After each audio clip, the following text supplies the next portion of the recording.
Welcome to PGurus channel.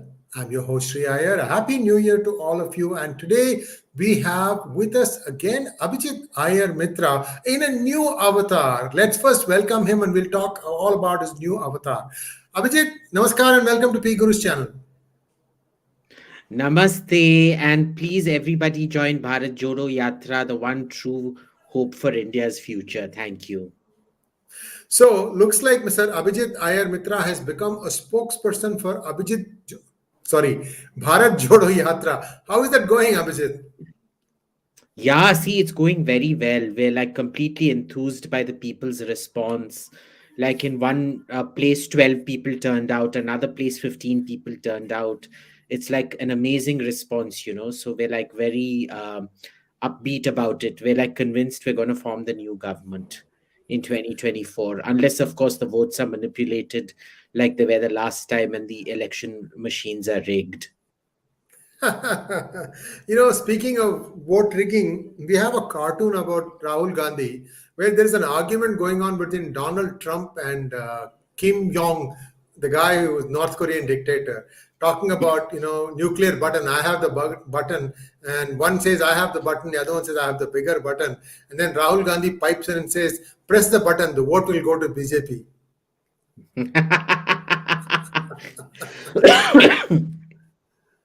So we had a lot of fun times But and it's good but luck. it's true only, no. It's true only, no. No matter which button you press, the vote only goes to the BJP. They were talking about nuclear buttons. No, but election button also like that. No matter what button you press, the vote only goes for BJP. All If rigged. that's the case, then BJP doesn't need to do rape culture, right? Yeah.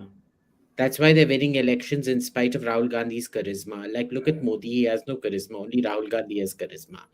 Is Modi able to walk at a t-shirt when it's 6 degrees outside? Can he walk in just a t-shirt? He can't. No. And can you do push-ups? Yeah, can he do push-ups? Can he run the race the way Rahul Gandhi did? He can't. Yes. And see, can Yes, he indeed. leave Rahul? See, Rahul Gandhi has left Rahul Gandhi behind as per his own statement. Can Modi do that? I don't think he can. All right, let's start with the questions for Abhijit. Ask Abhijit is the hashtag, and please bear with us if we don't get to answer all your questions. We will be answering them in the due course of time in the next couple of days after that. First question from Ishan Sharma. Happy New Year, AIM. What are your predictions for the upcoming state elections in Madhya Pradesh, Chhattisgarh, Rajasthan, Telangana, Karnataka, and Tripura? Do you think the BJP can increase its tally in these states? All my election predictions go wrong, no, except for this thing, the Bengal election, which I called very accurately. But the rest of it, I'll tell you what I've heard from other people because I'm not volunteering my own opinion on these things anymore. Uh, Madhya Pradesh, I haven't heard. I've only heard about Chhattisgarh, Rajasthan, Telangana, and Karnataka. Okay. Chhattisgarh, I'm hearing it's a close call. Rajasthan, I'm hearing the BJP will come back if they manage to find a proper face for the election. Of course, the Congress is horribly split right now. And it also depends on what kind of game Sachin Pilot plays towards the election. Telangana, as far as I can tell, TRS is coming back from what I've heard. Now, Karnataka is the big this thing in the thing because nobody that I know seems to have a uniform opinion on Karnataka. The Congress, everybody, all my friends in the Congress seem extremely confident that they can get it back. But a lot of other people are saying that they're being overconfident and they really don't have a face to project because their house is in shambles in Karnataka. They think, but the thing is, the BJP government's also very unpopular out there. So, really, no idea. I'm sorry, Ishan. It is what it is. Next question. Simple Life wants to know. We know that Arunmozhi Varman was Rajaraja Chola. What is Rajendra Chola's name? I don't know. Google it. I only know the regnal names, not the given birth names. Simple Life again. Have you read India's Intelligence, Culture and Strategic Surprises Spitting for South Block by Dheeraj P. Chaya? Are scholarly works on intelligence operations good for the nation? I have not read it, but this is one second. Let me take a photo of this. Clearly, I need to read this. Uh, I'm yet to come across a very good work. I think the last piece I came across, last work I came across was Vikram Sood's book. That was pretty good. Of course, you get a lot more when you sit down. Look, there are things about intelligence which people just aren't willing to publish in this country because you don't know how it will come back to bite you. You know, they could just apply the National Security Act on you and arrest you for revealing something, which they've decided violates national security, right? So, the problem is, I know a lot of people who tell you a lot of good stuff. Will they actually write good stuff? No idea. But let me read this book. Give me about a month or so. I'll get it, read it, and then I'll tell you about it. Next question from Mandar Karnik. What do you think changed after the Gupta Empire in India that led to the Indian civilization declining? A lot of things, boss. First was deurbanization. Remember this period, everybody's deurbanizing. The mid Gupta period is when the Roman Empire, which has become the Byzantine Empire by now, has already started deurbanization. The Sassanid Empire, in fact, starts off as a totally feudal empire. Okay, because even during the Seleucids, you'd had the feudalization begin in Persia. There isn't a single empire at this point of time that isn't feudalizing, deurbanizing, becoming smaller and smaller and smaller. In fact, you even look at Byzantium at this period, except for the capital, Byzantium, Constantinople, it is all becoming smaller, right? Everything is becoming smaller at this point. Uh, so feudalization leads to lots of things. It leads to much greater hierarchy. You know, hierarchy ultimately becomes, so you see the end of the Gupta Empire is when you see the beginning of caste rigidification and things like that, the beginnings.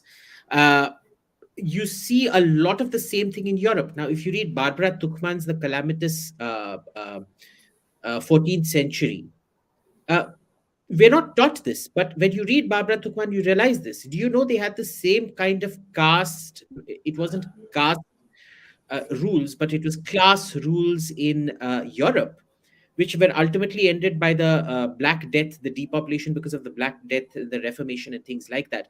But you know, poor people, even if they became rich, were not allowed to wear certain kinds of clothes. They were not allowed to travel into certain parts of the city, etc., that were retained for the rich. And it was always justified under the notion of ecclesia. And the way Cardinal Ratzinger, the current dead pope, explained it was what happens. I'm paraphrasing. I don't think he said tibia and carpel. I think he said tibia and fibula. What happens if the tibia starts to think it is a carpel and the metacarpal starts to think it is the tibia? The body stops functioning. So he explained ecclesia and the order of things in that way. So a lot of our notions of hierarchy and class and caste and things all come at that level.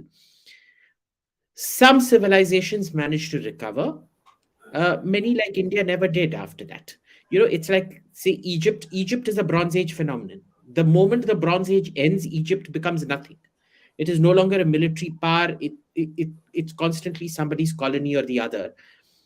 In many ways, you can say that the end of the Gupta period and the beginning of feudalization in India uh, did to India what the end of the Bronze Age did to Egypt. A request to all of you to like this program and also to share and subscribe to our channel. And we would really, really appreciate it if you can do it right now so that we get the maximum possible viewership possible. Let's move on to the next question, please. Kanda Batata. Do you believe there should be a minimum wage and maximum retail price? Question to both of you. No, I do not. These are things that need to be dictated by the market. And I don't think, by setting things like minimum wage and maximum retail price, you're artificially restricting the market. I think everybody knows. This is something we read in sixth standard economics. It was one of the first chapters. In the sixth, we started learning economics. And one of the first things we learned in economics was the effects of price caps and minimum wages and price caps and things like that, and prohibition and so on and so forth.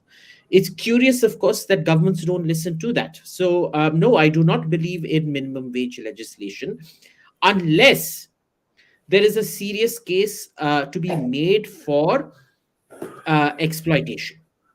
Okay. There again, if there are people willing to do the same job for less, who are you to prevent them from doing that?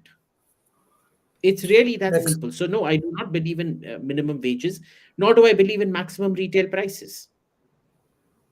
Yeah, you have to let the market dictate these things. Next question from Yeah. Kanda Batata. Oh, no, that's done. Next question, please. Again, Kanda Batata. You say that the Indian metallurgy was the best in ancient India. Can you elaborate on that? Mohenjo-daro, Harappa, tin forming. They had this whole system of classification, how you could depict what was going on in the alloys, what kind of composition there was. The whole language that you see now is essentially a guild system categorizing the composition of the various ingots that they used to sell across the world. Please go ahead, sir. I think I've answered your question, Mhm. but please go ahead. So, look, I'm not saying it. It's what everybody else says. And that's what I've been seeing. I've not seen anything to contradict it. You need to separate metallurgy from metalworking. Okay. So, metalworking was arguably far, far superior in the Mediterranean at this point of time. Even China, for example, in the Bronze Age. So, you're looking at the Shang dynasty and before. Uh, seems to work bronze much better than most other people can. Uh, where India really came into its own was in terms of the creation of metal, very good metal, very valuable, valued by everybody across the globe in terms of its raw properties. So, for example, Indian steel was highly valued, which doesn't mean that Indian metal work was valued. It was the metallurgy that was valued, and the secrets of that metallurgy, which were kept within a guild system. Which, unfortunately, the problem with guilds is like your gharanas. If one invader comes and decides to wipe out most of that guild, that's the end of the secrets of that guild. There's no passing it on onto the next this thing. And the problem is guilds got conflated with families out here. Soham Majumdar wants to know, sir, what are your views on Judeo Christian lobby who combines with Islamists and play a major symbiotic role in shifting USA's political discourse away from China as European lobby with Russia? I didn't understand that question. Now let's break it up. Let's break it up, right? First thing is the Judeo Christian lobby, which combines with Islamists and play a major symbiotic role in shifting USA's political discourse. So, the Judeo Christian lobby is actually quite against the Islamists. It's the people who criticize Christianity who are mostly with the Islamists. So, you will have an active negation of Christianity by certain politicians there who will support a Islamic validation, but any validation of Christianity is seen as white supremacy, etc., etc., etc. Okay. Now, let's look at the traditional Israeli, because I don't think there's a Jewish lobbying per se. There is an Israeli lobbying like IPAC and Anti Defamation League. These are all the rich Jews in New York and California who are afflicted with the same diseases of New York that everybody else in New York and California is. And in fact, they play a lot into, I won't say Islamist causes, but Islamist adjacent causes. So, for example, uh, uh, was it AJC? Yes, it was the American Jewish Council in Boston and New York that has held meetings on how India is becoming fascist. With the likes of Rana Ayub, etc., that same discourse, not with her, but with that same discourse, etc., etc. They've been trying to reach out for a long time. And the thing is, In America, things get confused because the Israelis are very clear about what they see with India. Here, it's one of those things where the Saudi government and this government and that government, because of the Israel Saudi rapprochement, are trying to do things, and these guys do things side by side. Frequently, they don't understand uh, uh, the collateral damage that happens because of these things. Now, for example, the ADL, the Anti Defamation League, and the AJC, they support Black Lives Matter. And everybody who support Black Lives Matter in some form or the other supports Palestine and most of these Islamist causes like Cairo and things like that, right? So there is a greater, uh, mostly it has to do with this buying of intersectionality. So this is one part of this. Now, when you say discourse away from China, what do you mean?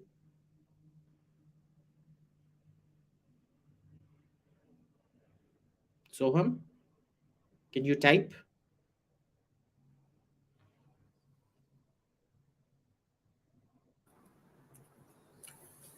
Has Soham Well, typed anything? yeah, he hasn't typed anything yet. So let's move Okay, on to the next but I can question. tell you, Yeah. one second, let's just go back because away from China, I don't think they are. In fact, the Biden administration has done a lot to start diversifying supply chains away from China. Okay, are they influenced a lot by Chinese money? Yes. Are they corrupt? Yes. But have they also done quite a bit to diversify supply chains away from China? Yes. Are they setting the stage for a full cutoff of China? Yes. You will see them take steps towards that. Europe is a different part. Europe has always thought of Europe as the center of the world, as the center of everything. If it's good, it must come from Europe. If it does not come from Europe, it's obviously not worth anything, is their point of view. And they, of course, see America as junior Europe, their baby, who they trained in European values to take over the world. Okay, the third Rome, I should say. The Russians think of themselves as the third Rome. So first Rome was Rome, second Rome was Constantinople, third Rome, according to the Russians, is Moscow. Third Rome, according to the Europeans, is Washington, as per the Americans themselves, which is why you see all these Romanesque monuments in Washington, D.C., with pseudo Latin bullshit inscribed on them, A pluribus unum, and all that crap. Uh, Now, Europe tends to focus a lot on itself. America has been trying to push attention towards China, but it keeps getting focused back on Russia. There is a very good explanation for it. You know, for us, it's like China, what China is to us, China is to America, the long term strategic threat. What Pakistan is to us, which is a day to day tactical nuisance that keeps causing havoc in our backyard, is what Russia is to America. Now, we always have to, we're not looking, ultimately, we're looking at dealing with China, but in the day to day, we get caught up in dealing with Pakistan, and that is the way America looks at Russia. So, what Pakistan is to us, Russia is to America. For the Europeans, Russia is both China and Pakistan, because Russia is the big threat, and Russia is also the immediate threat. So there are three different views of looking at it. And right now, the Europe lobby is very powerful in DC. David Chase wants to know, are institutions more powerful in presidential form of government as compared to parliamentary form of government? No, there is no uniform this thing on it. A presidential form of government can also have extremely strong institutions, as can a parliamentary form of government. Okay, it really depends on how the constitution apportions those powers. So, for example, in Pakistan, institutions can remove the prime minister. In Australia, the institution did once remove the prime minister. Remember that it was called Gough Whitlam's. Look at the Australian constitutional crisis. In fact, the reserve powers of the Governor General is one of the residual Commonwealth laws, which was for the first time cited by the Pakistan military to take over power when they removed, who was it? Was it Iskandar Mirza, or I forget who it was when Ayub Right, Khan right, took right. over? Iskandar Mirza. Right, right, right, right. I think that I forget the names now, because Muslims don't have naming diversity, unfortunately. So it was the exact same law used at that time, but nobody in Britain is able to do the same thing to a British prime minister, right? So you look at the same format of law which India, Pakistan, Australia, and the UK have. In India and the UK, it has never been used. But in Pakistan and Australia, the power of either the monarch or the monarch's representative, the viceroy or the governor general, to sack has been used. Now, why is that? Right? So even within here, it is highly distinct. Now, you look at presidential forms of government. You look at France and America and Brazil. In Brazil, a presidential form of government has removed a president, Dilma Rousseff, and thrown her in jail. In America, they tried to do it. In France, they can never do it. So it really depends on the character of a constitution, the way constitutionality is applied. It has nothing to do with the presidential or parliamentary form. I can't hear you. Next question, please. David Chase wants to know from me, are American investigative agencies such as the FBI corrupt and compromised like the Indian investigative agencies? Well, it's a Yes, good question. they are hugely corrupt. You need to read the biography of Hoover. Hoover was the president, was the director of the FBI for 30, 40 years, well past retirement age, because he had compromised on presidents, including Kennedy and everybody else. And he used to keep blackmailing them to have his term extended. I would really suggest you read Hoover's biography, but the FBI is an extraordinarily corrupt organization. And remember, in secrecy, corruption will only grow. But are they as corrupt as Indian agencies? They can't get away with the kind of shit that Indian agencies do. Next question from Sandman 1306. Did the fall of the Roman Empire economically affect India as they were quite a big trading partner? No, not that much, not that we can see. Because there were other pockets that developed, which took over that trade. And you need to remember, the feudalization happens at approximately the same time. So everybody's productivity and everything is reducing equally. The fractionalization of trade is happening approximately the same way. And so it was kind of evenly matched. There is nothing that I have read. I'm just hypothesizing. There's nothing I've read to show the economic effects on India reducing. And we're not seeing it in the coin record. Next question from Bumsy. Are US government policies controlled by MIC and US deep state? What is MIC? I don't know what MIC is. Look, I don't think there's anything as the deep state per se, right? There's a whole bunch of corrupt, interlinked interests who very frequently hate each other, but will cooperate on ideological grounds or because there's a common interest in cooperation. It's really that simple.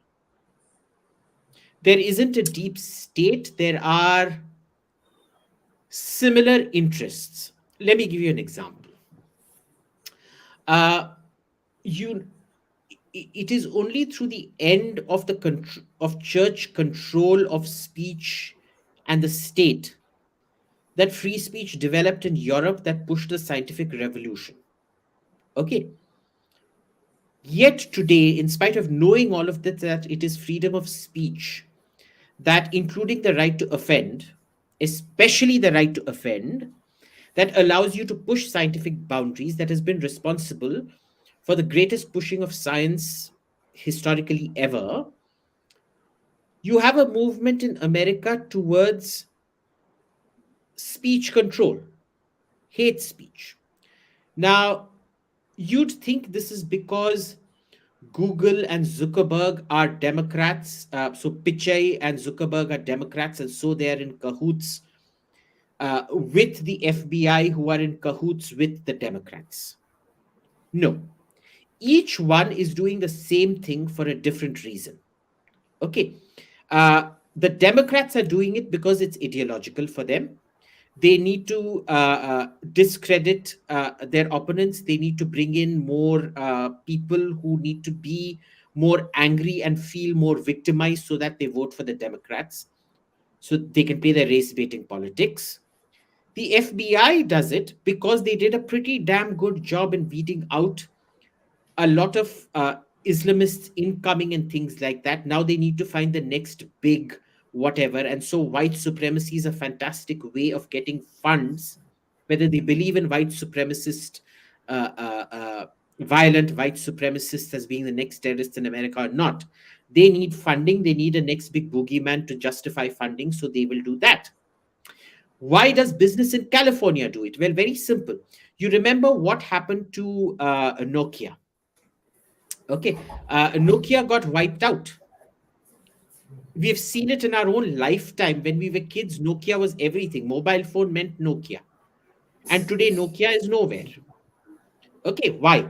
Because in a totally free environment, innovation happens in a very disruptive and rapid manner.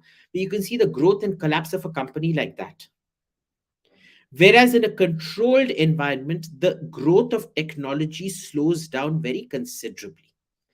I think you've seen me make this point before. You know, you look at the changes in a Mercedes from, say, 2012 to early 2000. Uh, it's huge. But you look at the changes from 2012 to 2022, the changes are virtually nothing. It's really styling changes, and it's the same LCD in a different position, different pointer, and that's about it. So you see more and more speech control, the more and more the slowing down of technology, the more and more opportunity for a market disruptor to come and disrupt you. So what you're seeing in the West Coast is something much more fundamental. You're seeing the East India Companyization, which is the British mercantilism versus American capitalism come in, where business interests start dictating policy as opposed to state interests dictating policy. Right? So each one comes from a different angle, but they all work towards the same end ultimately.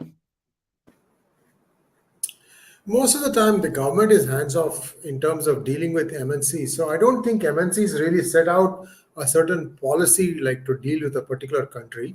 Um, what you are now seeing is a bit of a mix because in companies like Facebook and Twitter, especially, the professional obligations of an employee and the personal biases of that said employee have gotten blurred. That's why you had all these problems, and I'm hoping that now that separation is going to be there.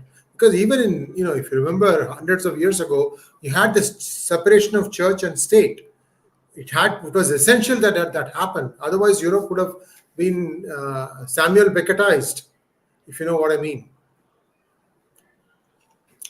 Next question, please. Malyaban Bhattacharya wants to know. I have observed a lot of Indians have. One second, one second, just to go back. And mind you, I made it a point to talk about Facebook and Google, but not about Twitter. Because remember, Twitter is not a technology leader. And so you will have people who are highly opinionated, like Vijay Gadde, who will come and contribute policies. Incidentally, Vijay Gadde should be locked up in jail if she or her parents ever come back to India for attempting to overthrow the government of India. I believe there is a case of treason to be made against that woman. And I certainly hope the government throws her in jail if she ever comes back or arrests her the moment she lands back here. But what you see in Twitter from the Twitter files is a completely different thing to the way Facebook and Google think about policy. Next question, Malyaban. Malyaban wants to know, I have observed a lot of Indians have wild fetishes for Nazis and dictators, especially among the trad RW crowd. I'm curious, in spite of knowing everything, why do they favor dictatorships? It's a lot of things. First is the need for control. You know, when you live in a thing where sab kuch chalta hai, they want some kind of discipline that will sort things out into binaries. Life is very complex, you know, it's not black or white, it's shades of gray. They love somebody coming in, setting the country right. And it's all based on the myth that the Nazis set the country right. They did not, because a lot of the setting right of Germany had already begun towards the end of the Weimar Republic, except that it was politically dysfunctional. But like you see in Italy, you don't need political function to set a country right. Italy has always been politically dysfunctional. Still, it's in the G7, very deservedly so. It's a huge economy, lots of innovation coming out of there. Now, why do we like Nazis? There are many reasons for it. One is this need for discipline and this kind of one shining hero who comes about and sorts out all your problems, does the right thing and sorts out all the problems. And you know, before, I remember when I was a kid, there used to be talk of the army should take over. There should be a military dictatorship. In those days, people didn't know much about Nazis. Now with YouTube, it's about Nazis because it represents that same kind of view, number one. And this isn't unique to India. You see this in a lot of countries. In a lot of countries, you'll have this fascination for Nazis. The second is because they had an excellent sense of style. Uh, People underestimate style. You might be thinking, has Abhijit gone mad? It's style. No, there's a fantastic book. I've forgotten the name of it, but a lot of the fashion brands that you see, Porsche, Hugo Boss, all of these Nazi uniforms were designed by Hugo Boss. They were meant to look good.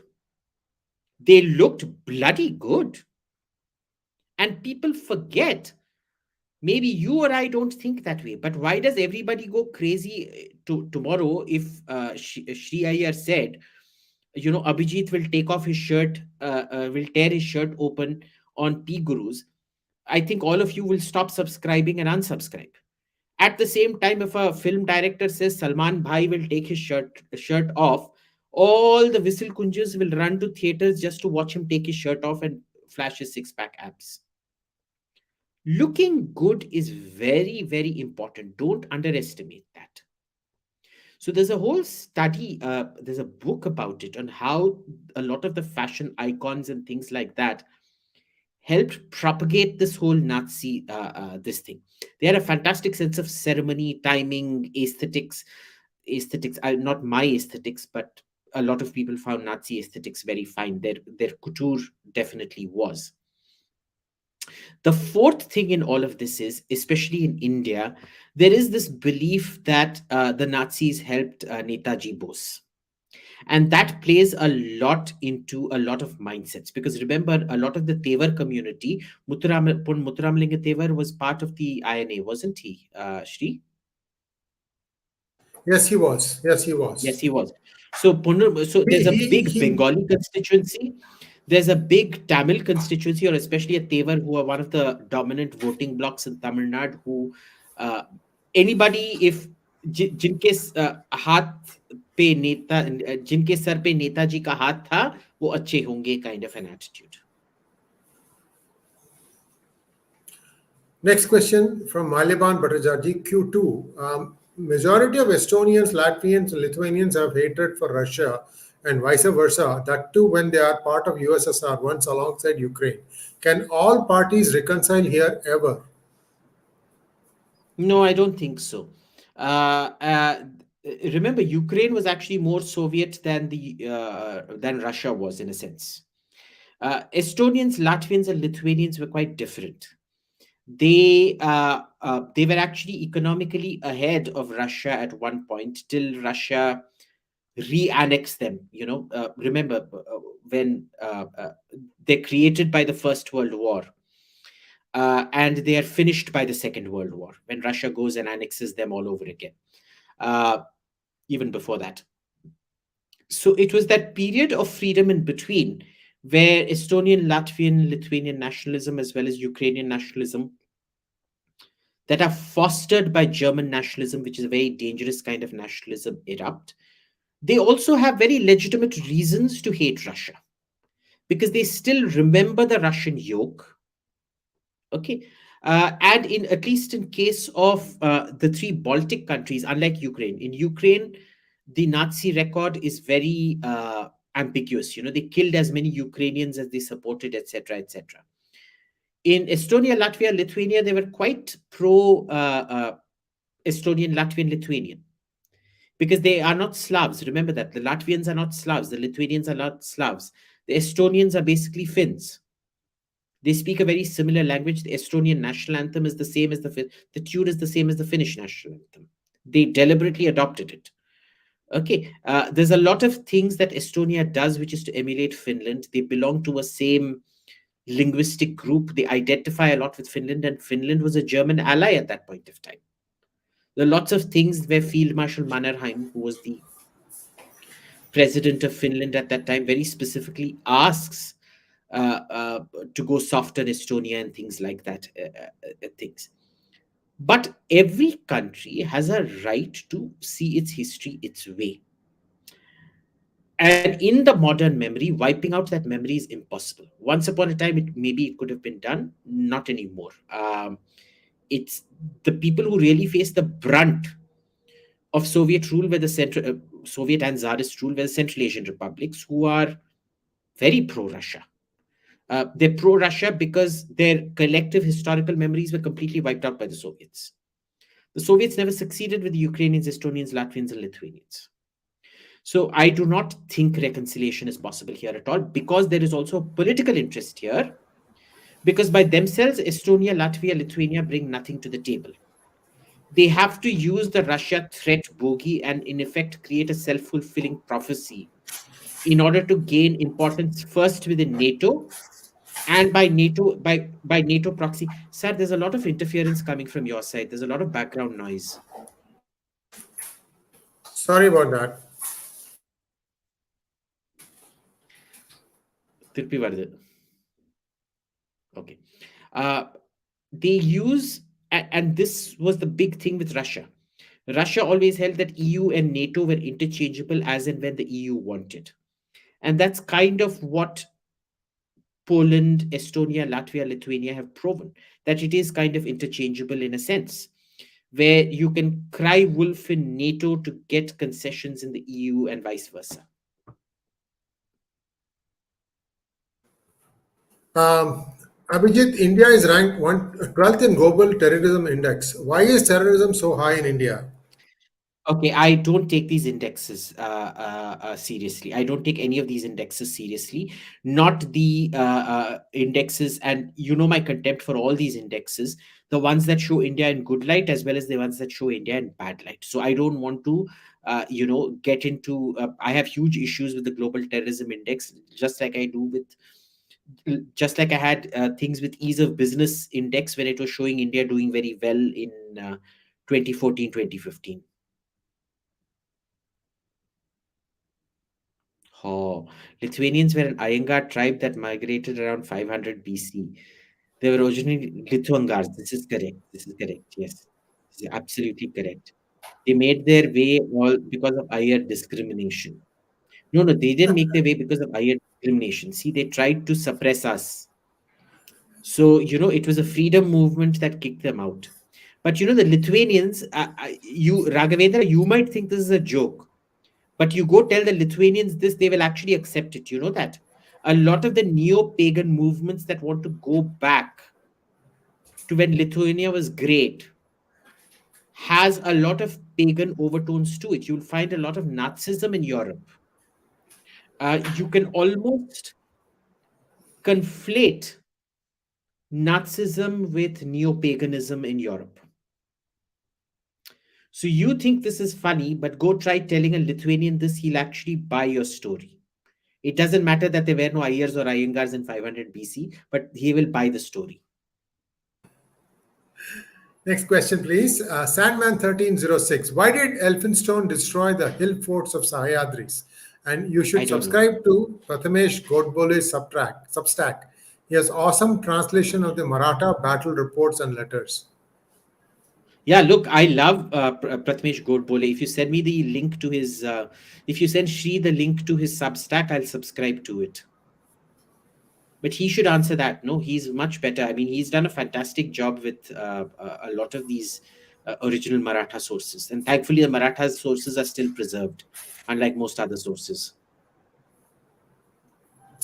Ajay Jatav wants to know, how did Northeast become Christian majority within a century, and why did Christianity spread rapidly after independence compared to the colonial times? Good question.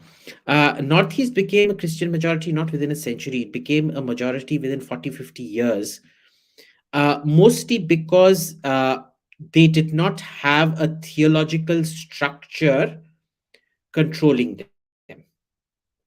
Okay, they practiced the shamanistic Shakta ways, which were different from village to village, from valley to valley, from town to town, from river to river. They did not have a common theological basis. They were treated as Adivasis in that sense. And in Hindu culture, you do not interfere in the religious practices of Adivasis at all. They practice what they want to practice, where they want to practice. You do not take temples and build it there. You do not proselytize. Because they did not have a structured theological system, when you face an onslaught by a structured theological system, you collapse instantly. Except Manipur. Why Manipur? Because Manipur has an extremely strong Vaishnava tradition. Okay, which was in fact theological. They did in fact build temples. It wasn't just shrines out there, it was actual temples being built. They adopted a whole lot of Vaishnava traditions and so on and so forth. Similarly, not in Assam, because Assam had a very, very powerful Shakta tradition that was canonized. It was a kind of all Hindu theological structures are semi-formal, but at least they had that structure. So it did not happen in Assam, it did not happen in the Chittagong Hill tracts, and it did not happen in Manipur, but it did happen in the rest. And Arunachal was too sparsely populated for anybody to gain a foothold out there. Even today, you will see that the only proselytization that happens in the Andaman and Nicobar is by Christians. It's not by Hindus. Okay.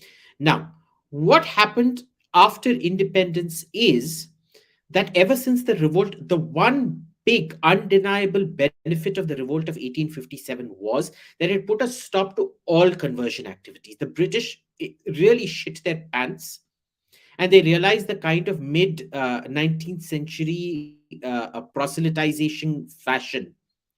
Uh, they felt that religion had caused the revolt. It had caused the revolt in many ways. It was complex, of course, but one of the main triggers was religion. They stopped a lot of that from happening beyond that point. The problem is, the moment we get independence, those curbs go.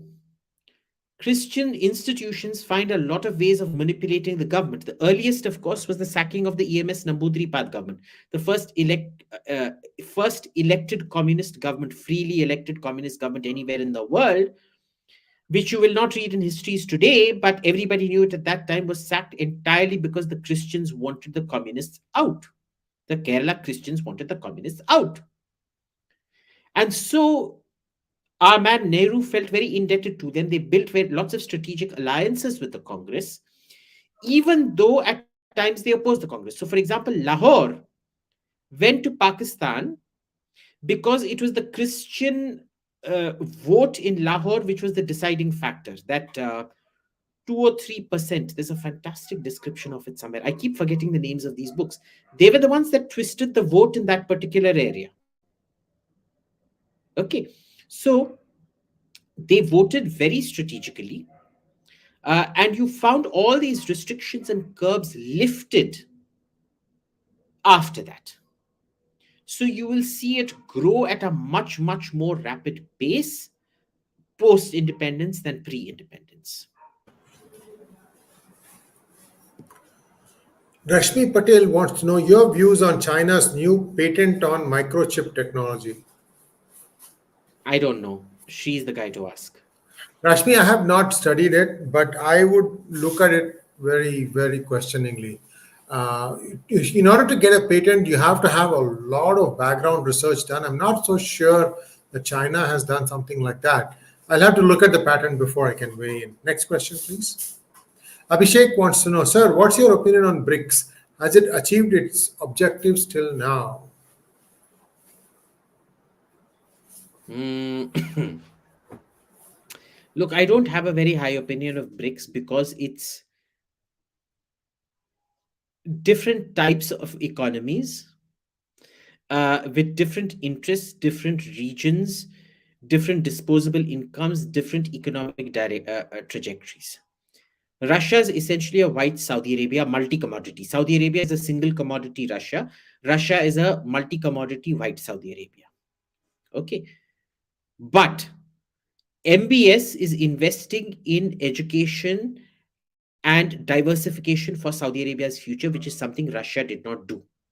They were just happy going on milking their commodities, uranium, titanium, tungsten, diamonds, industrial diamonds, etc., to be what Saudi Arabia was. And I think MBS realizes, uh, I think along with the UAE, MBS, Russia's failure has been a great educator of MBS. So Russia is that kind of an economy. China is not a commodities economy. It is also commodities, yes, but a lot of it is uh, uh, manufacturing. Manufacturing is the backbone of the Chinese economy. They are stuck in a middle income trap because they don't want to go out of manufacturing into services. In fact, that is why they're cracking down on the sleeping movement and all of that, right? The lie flat movement, as it's called. The third is India, which is we want to be everything. We claim we are Vishwaguru, everything, and we are good for nothing. South Africa is just like us. They wanted to be everything to everyone, and now they're in a state of total collapse, totally nepotistic government, which Cyril Ramaphosa, they look upon as their savior. He is not a savior. He's just as corrupt as everybody else. And Brazil is in a completely different category where they kind of have this sort of Eastern Bloc monopoly. They did create one very good manufacturing hub, which was Embraer. But Embraer has taken a lot of bad decisions in the last 10, 15 years, and they've lost out very considerably on the regional jet market. So you won't see Embraer score the kind of orders it was used to in the last 3, 4, 5 years. Now, remember, Brazil was one of those countries which could have achieved, but the way somebody described it, it's like a pot perpetually on simmer. It never boils over. Right? And that's what you see with Brazil. So you have four, and you look at interest rates, banking rates. They're all very different in all these countries. The financial approaches are different. The view of the world is different. Okay, Russia viewed China, you will still, to this day, most of the missile battalions of the Russian Federation are deployed in the east facing China. One second, my boy is, I'm going to, just give me 1 second. I'm going to...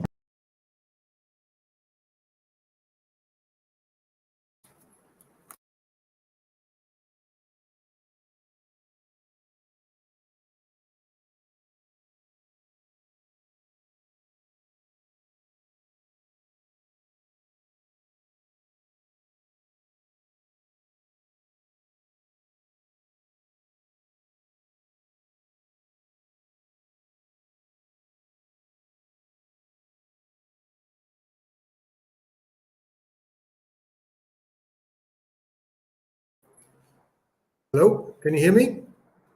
Did you hear the question?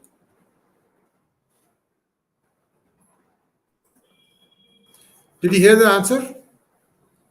Abhijit, did No, you we hear the could hear answer? you. You were on mute.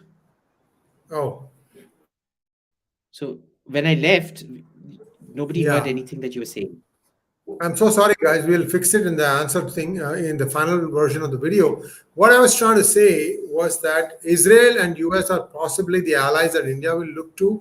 Israel will most I likely help doubt that India. very much.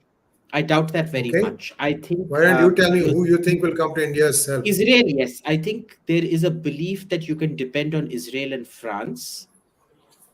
Uh, there is exactly zero trust in America right now, especially the way they weaponize the global commons to deal with Russia. You can see there was this debate on the UPI, on how there were two different shells to deal with it. Somebody wanted diversification of that shell for security purposes, but then there was a reason to keep it unified so that it could go global first, and then you find the redundancies. That has now been settled almost decisively in the PMO in favor of a single shell, because they first want to create complete financial independence from Western global instruments, especially Western financial instruments. I don't think the Americans have realized how much they've spooked the Indian government with what they did to Russia. And India is just not going to allow that much of its this thing. So no, America, I think the Ukraine war, if America thought it was going to be a good ally or burnish its credentials as a good ally, it's not done that in two ways. One is that it cannot come to Ukraine's help uh, properly the way it should. It's 𝙤𝙬𝙤𝘀𝑜 on giving a lot of equipment to the Ukrainians, which has also gone down in India, saying, well, if you hesitate giving all this stuff to the Ukrainians, you're not going to give all this stuff to us when we fight the Chinese, are you? Number one. Number two, what's happened is, by weaponizing those financial instruments and the global commons, India's also lost, the Indian government has lost a lot of faith in those global commons as well. America has kind of double shot itself in the foot. From this point on, the trajectory of India-America relations is either like this or it's going to go down.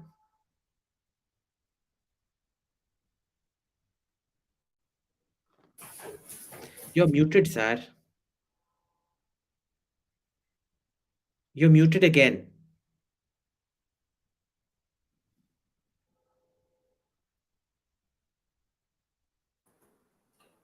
Please leave it as it is. Vishwas Bhandarkar wants to know why we see most of the times EU dancing to the tunes of US by compromising its self-interest. Recent being energy issue, could EU have pursued an independent policy like India? Why buy oil at premium? So this shows you how dumb the EU is. It, America did not want all the sanctions placed on Russia to begin with. It was the EU that went overboard and insisted on those sanctions. You look at every single sanction. The EU imposed it first, and then America followed. And this shows you how incompetent, inefficient the bureaucracy in Brussels is. It shows you what happens when you react emotionally as opposed to when you react rationally. Okay. And America realized that it was going to make a killing because the EU was shooting itself in the foot. Why would the Americans say no? They've literally made back in energy sales to Europe what they've spent on Ukraine. America's lost no money, realistically speaking. So the EU is extremely ideological. Like I said in answer to a previous question, they're borderline Nazi. If you think Democrat speech controls in America are bad, you have no idea what the EU is like. They're much, much worse. Okay. And they're much more fickle. So, for example, in Germany, no new Nazi organization can be formed.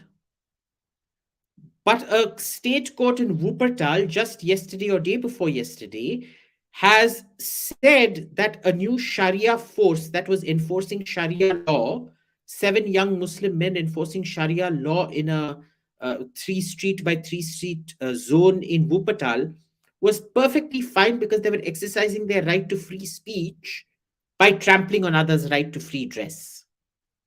I'm not kidding you. Go Google it. It actually happened. I don't think you realize how restrictive the EU is on speech. We keep focusing on American Anglophone debates and we don't realize what's happening in German, French. The French, to their credit, have uh, not, uh, or at least they've done it in a way where we like it, which is crackdown on Islam. which is why we will never debate how the French state actually crushes certain opinions. Because free speech is meant to be given to everyone, right? So there are huge issues within the EU. The EU is a severely ideological neo Nazi state. Remember, the EU is the ultimate realization of Hitler's dreams. What Hitler wanted to do, which was to unify Europe through tanks and warplanes, the EU has done through currency. Today, Brussels controls more policy in Rome and Athens than Hitler ever did.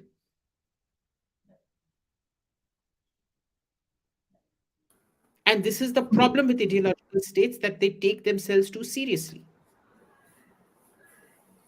Chetan Pai wants to know how important is Mahabharata and Ramayana in building a civilizational narrative as Shivaji Maharaj was inspired by them? It's not the story that matters, it's how you disseminate the story that matters. Okay, so for example, a lot of people in my generation were inspired by our Chitrakatha. And Amar Chitrakatha only does one Mahabharata and one Ramayana. No. There are lots of stories. There's stories of Durga, there's stories of Krishna, there is the folk tales of Bengal, this and that, etc., etc. So it is not the book itself, it is how you disperse this and many, many other stories to build civilizational awareness. Next question, please. Chetan Pai wants to know again, why do you think Hindus have chosen the institution of marriage as the defining their quality of substance and salience from Abrahamic cults? Because they're dumb. Because they're dumb. You know, the Hindu Marriage Act was imposed by Nehru. Yes. Before that, a Muslim could only have two wives. A Hindu could have as many wives as he wanted. Do you know that? This is the complete fraud of this whole decoloniality bullshit. Is that if you want that the basis of their substance and salience is a colonial construct, is a post-colonial colonial construct imposed on you by the last governor general, prime minister, but effectively governor general, who apparently heard that his daughter's husband was going to take a second wife without divorcing her. So best of luck. Best of luck. If that is this is my thing. If the cow and marriage is the pillar you want to die on, go ahead and be my guest. I wish you best of luck. Last question, please. Prince wants to know, what do you think of secularization of Hindu things like Onam, Garba, Yoga being not Hindu? Do you think there is cultural deracination in Hindus where festivals are reduced to party and fun? Yes, I do. And it's a very bad thing. You can't do stuff like this, but there has to be social pushback. For me, yoga is fundamentally Hindu. For me, Garba is Hindu. For me, Onam, everything about Onam is Hindu. It's celebrating one of the avatars of Vishnu's story, Vamana. How is it not Hindu? And this is a very smart thing of the West. You secularize it, you trivialize it, and then you do away with it. Thank you very much, Abhijit. And we will be back again bright and early next Monday at 9 p.m. IST. And as always, please like, share, and subscribe to our channel. Don't forget to click on the bell button for notifications. Abhijit, thank you, bro. Happy New Year again, and take care of your health. Thank you. And please, everybody, vote for Congress. Tanashahi nahi chalegi, nahi chalegi. Modi hatao, Rahul lao. Congress is the future of India. Please vote for Congress. Thank you very much. Congress Party Zindabad. Tanashahi nahi chalegi.